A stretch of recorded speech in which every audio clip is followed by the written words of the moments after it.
Assalamualaikum warahmatullahi wabarakatuh. Selamat bertemu kembali dalam pelajaran Pendidikan Pancasila dan Kewarganegaraan kelas 7.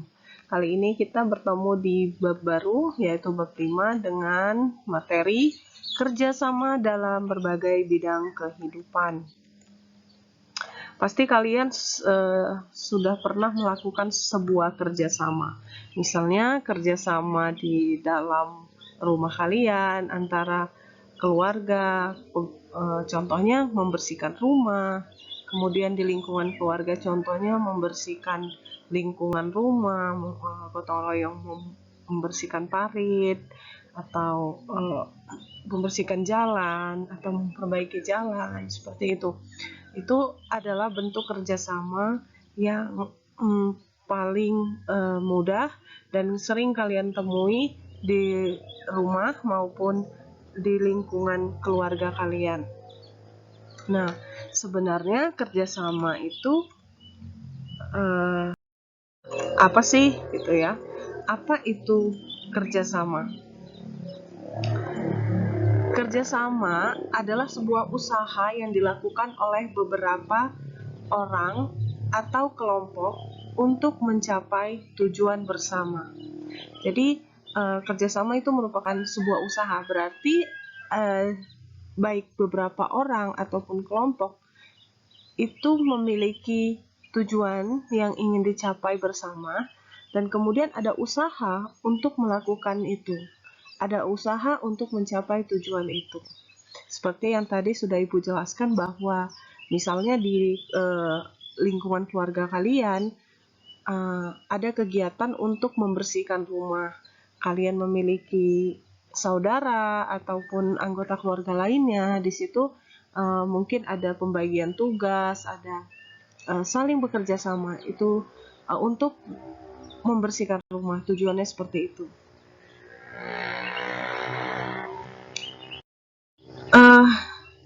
Kemudian kalau kita lihat di lingkungan negara, pada awal kemerdekaannya, pada awal di kemerdekaan dulu, para pejuang bangsa kita bisa meraih dan bisa mengusir para penjajah itu karena adanya kerjasama. Artinya ada persatuan dan kerjasama antara para pemuda saat itu atau para pejuang saat itu untuk mengusir penjajah. Tujuannya untuk Indonesia merdeka kan. Nah, usahanya dengan apa? Dengan melawan misalnya dulu secara melakukan perang dan lain sebagainya. Nah, itulah sebentuk usaha dari beberapa orang, bahkan satu kelompok atau bahkan hampir seluruh rakyat Indonesia saat itu ingin mencapai kemerdekaan, dan caranya yaitu dengan melakukan sebuah kerjasama.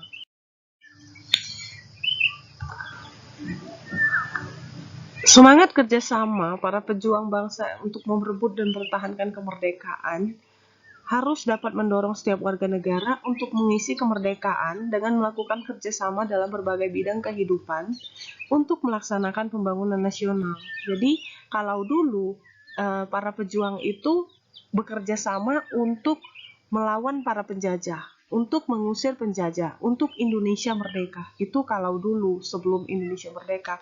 Tapi setelah itu siapa yang menggantikan? Kita para pemuda, kita para generasi penerus bangsa. Yaitu semangat apa? Semangat untuk membangun negara kita, yaitu tujuan negara kita, pembangunan nasional negara kita, di mana pembangunan nasional adalah usaha secara sadar untuk mewujudkan suatu masyarakat Indonesia yang adil dan makmur berdasarkan Pancasila dan Undang-Undang Dasar Negara Republik Indonesia tahun 1945. Jadi, tujuan inilah ingin dicapai oleh bangsa Indonesia karena ini merupakan tujuan bangsa kita yang tercantum di Pancasila dan UUD 1945. Ya, jelas bahwa tujuan negara kita yaitu mencapai masyarakat adil dan makmur. Itulah tujuan pembangunan nasional. Artinya kita sebagai generasi muda harus bekerja sama untuk mewujudkan tujuan pembangunan nasional ini, yaitu masyarakat yang adil dan makmur gitu ya. Tujuan nasional bangsa Indonesia yang hendak dicapai melalui upaya pembangunan nasional tercantum dalam pembukaan Undang-Undang Dasar Negara Republik Indonesia tahun 1945, alinea keempat, yaitu antara lain melindungi segenap bangsa Indonesia dan seluruh tumpah darah Indonesia. Ya, melindungi segenap bangsa Indonesia artinya tidak ada satu warga negara pun yang tidak dilindungi ketika ada ancaman dari negara lain gitu ya. Kemudian memajukan kesejahteraan umum. Artinya kita ingin bersama-sama bekerja bersama untuk mencapai sebuah kesejahteraan umum. Kesejahteraan tidak hanya terhadap satu pihak, tidak hanya terhadap satu golongan, tapi kesejahteraan untuk seluruh rakyat Indonesia. Kemudian mencerdaskan kehidupan bangsa. Artinya Indonesia itu ingin mencerdaskan kehidupan seluruh bangsa Indonesia dengan dengan melakukan terobosan dalam bidang pendidikan. Semua rakyat Indonesia berhak untuk mendapatkan pendidikan yang layak. Nah, untuk itu kalian yang saat ini sudah mengecap pendidikan, selayaknya kita bersyukur dan selayaknya kita ikut memberikan sumbangsi dalam pembangunan nasional kita, yaitu menjadi pelajar yang baik. Kemudian yang terakhir adalah ikut serta melaksanakan ketertiban dunia yang berdasarkan kemerdekaan, perdamaian abadi, dan keadilan sosial. Ya, kalau seperti ini artinya kita ikut serta dalam melaksanakan ketertiban dunia. Indonesia artinya tidak boleh melakukan sebuah invasi atau serangan kepada negara lain atas dasar apapun. Tidak boleh melakukan penjajahan terhadap negara lain atas dasar apapun. Kecuali misalnya negara kita yang diserang, nah kita wajib untuk melakukan pertahanan, ya. Kerjasama apa aja sih yang ada di Indonesia? Kalau kita bagi-bagi itu ada 4 bagian besar yang ada di bangsa dan negara kita, ya. Kerjasama yang pertama itu dalam bidang kehidupan sosial politik. Landasan kehidupan sosial politik masyarakat Indonesia adalah sila keempat Pancasila. Apa itu sila keempat Pancasila? Kerakyatan yang dipimpin oleh hikmat kebijaksanaan dalam permusyawaratan perwakilan, ya. Kerakyatan dipimpin oleh hikmat kebijaksanaan dalam permusyawaratan perwakilan. Di mana sila keempat Pancasila ini pada prinsipnya menegaskan bahwa bangsa Indonesia akan terus memelihara dan mengembangkan semangat bermusyawarah dalam perwakilan. Bangsa Indonesia akan tetap memelihara dan mengembangkan kehidupan demokrasi. Nah, jadi sudah jelas bahwa kita mengedepankan musyawarah. Musyawarah di situ ada sebuah kerjasama, ada sebuah saling mengumumkakan pendapat yang harus bisa menahan egoisme, yang harus bisa menahan diri, ya. Jadi saling membantu, saling bekerja sama, karena itu sudah tercantum di dalam sila keempat Pancasila, dan terus mengembangkan kehidupan demokrasi yang artinya bahwa slogan demokrasi yang sering kita dengar pengertiannya adalah dari rakyat, oleh rakyat, dan untuk rakyat. Artinya segala sesuatu itu harus berdasarkan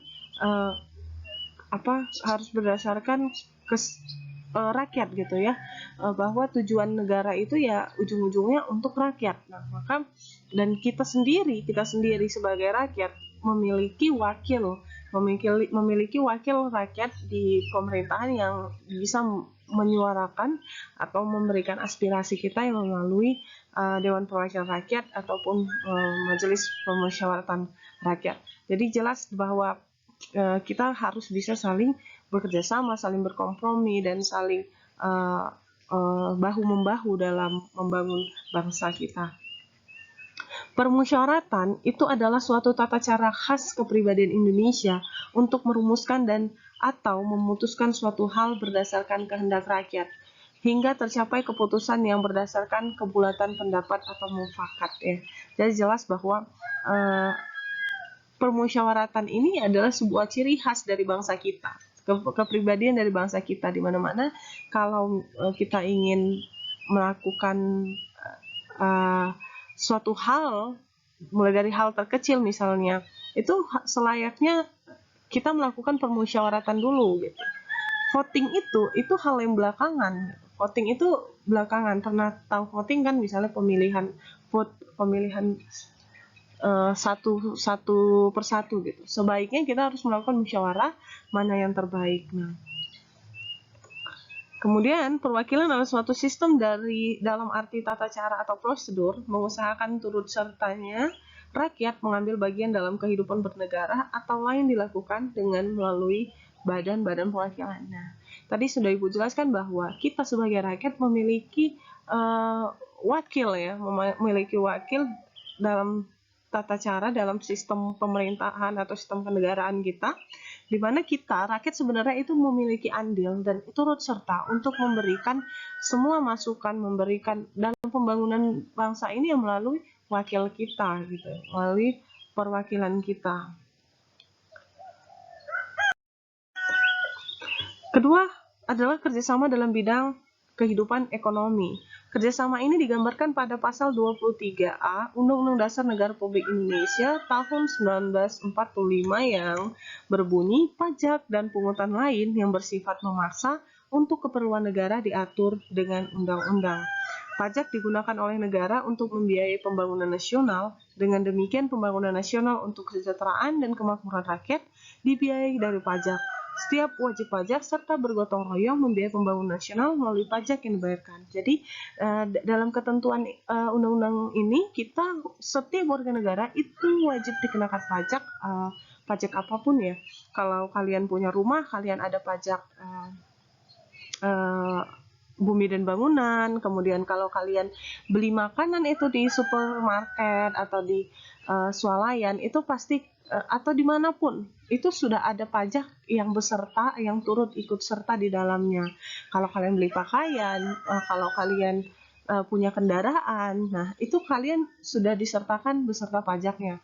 Kalau kalian punya penghasilan, nah, itu juga dipungut pajak dari penghasilan tersebut. Atau misalnya kalau kalian punya pekerjaan dan punya gaji, nah itu kalian sudah dipungut pajak di dalam gaji tersebut.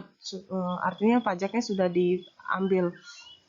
Pajak ini kita bergotong royong bahwa setiap rakyat itu membayar pajak.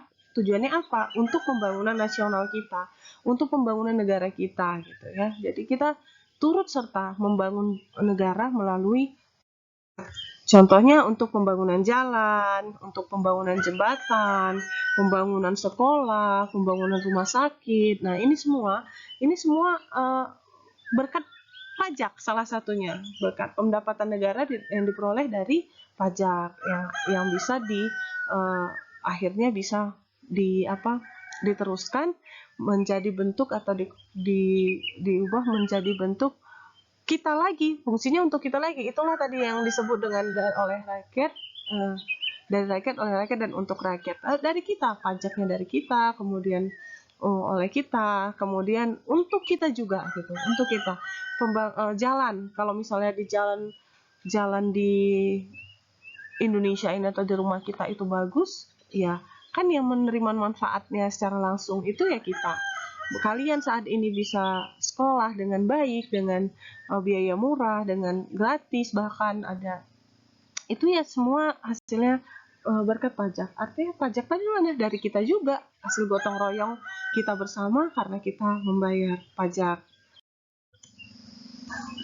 Kemudian pada pasal 33 ayat 1 Undang-Undang Dasar Negara Republik Indonesia tahun 1945 menyatakan perekonomian disusun sebagai usaha bersama berdasarkan asas keluargaan. Jadi perekonomian kita disusun berdasarkan asas kekeluargaan yang dalam kegiatan usaha ekonomi digunakan prinsip kerjasama, saling membantu dalam suasana demokrasi ekonomi untuk mencapai kesejahteraan bersama secara adil. Nah, wujud badan usaha yang diharapkan dalam pasal ini yaitu koperasi. Pernah dengar koperasi nggak? Nah, pasti pernah ya, di sekolah juga ada koperasi yang sebenarnya ini adalah badan usaha yang diinginkan oleh Undang-Undang Negara Republik Indonesia tahun 1945, di mana kerjasama, di sini ada kerjasama dan manfaat bersama gitu ya. Manfaat bersama oleh pengguna koperasi ini tadi. Selanjutnya adalah kerjasama dalam bidang kehidupan pertahanan dan keamanan. Dalam pasal 30 ayat 1 Undang-Undang Dasar Negara Republik Indonesia menyebutkan bahwa tiap-tiap warga negara berhak dan wajib ikut serta dalam usaha pertahanan dan keamanan negara. Setiap warga negara harus melakukan kerjasama untuk mewujudkan keamanan dan pertahanan negara. Kerjasama warga negara untuk mewujudkan pertahanan dan keamanan negara merupakan contoh sikap dari bela negara. Nah, pada pasal 27 ayat 3 Undang-Undang Dasar Negara Republik Indonesia tahun 1945 juga menyebutkan bahwa setiap warga negara berhak dan wajib ikut serta dalam upaya pembelaan negara. Nah, contohnya ini ya dengan bela negara, bahwa sebenarnya kita seluruh warga negara Indonesia wajib melakukan bela negara. Bela negara yang dimaksud seperti apa? Apakah kita harus mengangkat senjata? Tidak. Bela negara itu cukup dengan mencintai negara kita, dengan melakukan hal-hal positif di negara kita. Misalnya kalian sebagai pelajar membela negara, tadi sudah Ibu jelaskan bahwa Indonesia tujuannya itu atau cita-citanya adalah mewujudkan masyarakat adil dan makmur, yang tadi sudah tercetak bahwa ada juga diantaranya adalah dengan mencerdaskan kehidupan bangsa ya. Nah, artinya kita turut serta membela negara kita untuk mencerdaskan kehidupan bangsa. Sebagai pelajar, kalian harus ikut serta dalam mewujudkan hal tersebut, ya, menjadi pelajar yang baik, belajar dengan baik, sehingga nanti pada saatnya setelah kalian selesai mengenyam pendidikan dan kemudian kalian memberikan sumbangsih lain dalam bentuk lain ke negara dalam bentuk pembangunan. Misalnya kalian sudah mendapatkan penghasilan ya membayar pajak dan kemudian ikut juga membangun negara ini dengan bentuk-bentuk lain. Bisa juga secara langsung dengan menjadi seperti TNI atau Polri seperti itu.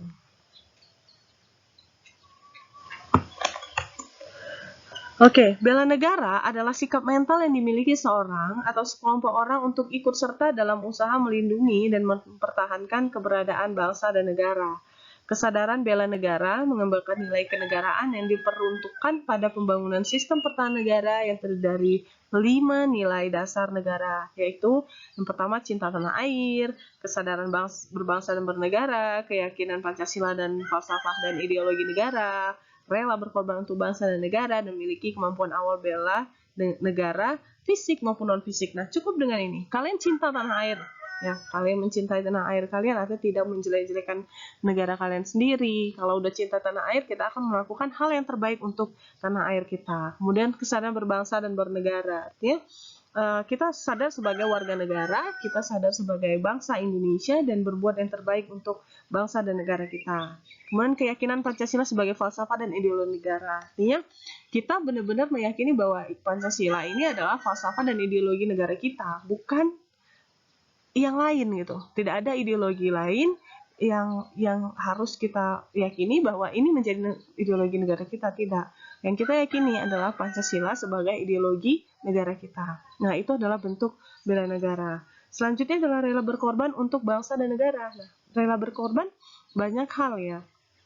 Bisa secara fisik, bisa non-fisik ya. Rela berkorban artinya kita melakukan apapun untuk negara dan bangsa kita. Kemudian memiliki kemampuan awal bela negara fisik maupun non-fisik ya. Kita memiliki kemampuan awal bela negara fisik dan non-fisik itu maksudnya apa? Nah, ketika ada serangan dari negara lain, kita siap gitu. Kita siap untuk melawan para penyerang. Tapi ketika kita tidak bisa memberikan secara non-fisik, kita mungkin bisa memberikan sumbangsih melalui pikiran, melalui kemampuan, keahlian, dan sebagainya. Nah, inilah bentuk dari bela negara. Salah satu tadi seperti cinta tanah air, dan kita harus meyakini bahwa Pancasila adalah ideologi negara kita satu-satunya. Oke, selanjutnya adalah kerjasama antar umat beragama. Dalam pasal 29 ayat 2 Undang-Undang Dasar Negara Republik Indonesia tahun 1945 berbunyi, negara menjamin kemerdekaan tiap-tiap penduduk untuk memeluk agamanya masing-masing dan beribadat menurut agama dan kepercayaan itu.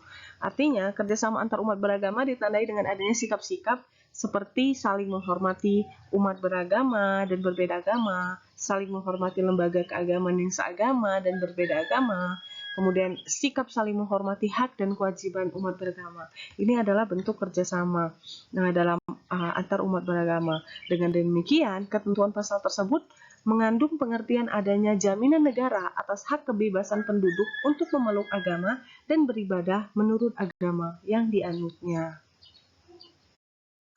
Dalam mengembangkan sikap kerjasama di berbagai bidang kehidupan masyarakat, setiap warga negara harus menghindari sikap tidak terpuji seperti di bawah ini. Antara lain sikap fanatik sempit ya, yaitu sifat yang merasa diri sendiri paling benar. Kemudian sikap individualis, yaitu sifat yang lebih mendahulukan kepentingan sendiri. Kemudian sikap eksklusivisme, artinya sikap yang selalu memisahkan diri dari kehidupan sosial di masyarakat karena adanya jurang pemisah akibat perbedaan suku bangsa, adat istiadat, agama, dan bahasa daerah. Jadi eksklusivisme ini merasa bahwa saya beda nih, saya paling baik nih, saya sendiri nih, nah yang lain itu berbeda. Jadi dia merasa paling baik sendiri, itu nggak baik. Terus sikap primordialisme ini sering sekali Ibu jelaskan bahwa yaitu perasaan kesukuan yang berlebihan. Dia merasa bahwa sukunya paling baik dan suku yang lain tidak baik, sehingga dia hanya mungkin ingin bekerja sama dengan sukunya sendiri. Padahal tidak boleh ya, kita harus bisa bekerja sama dengan segala macam suku, agama, dan bangsa atau ras lainnya. Oke, itu saja penjelasan dari Ibu. Terima kasih banyak. Sampai ketemu dalam pertemuan selanjutnya. Assalamualaikum warahmatullahi wabarakatuh. Gila.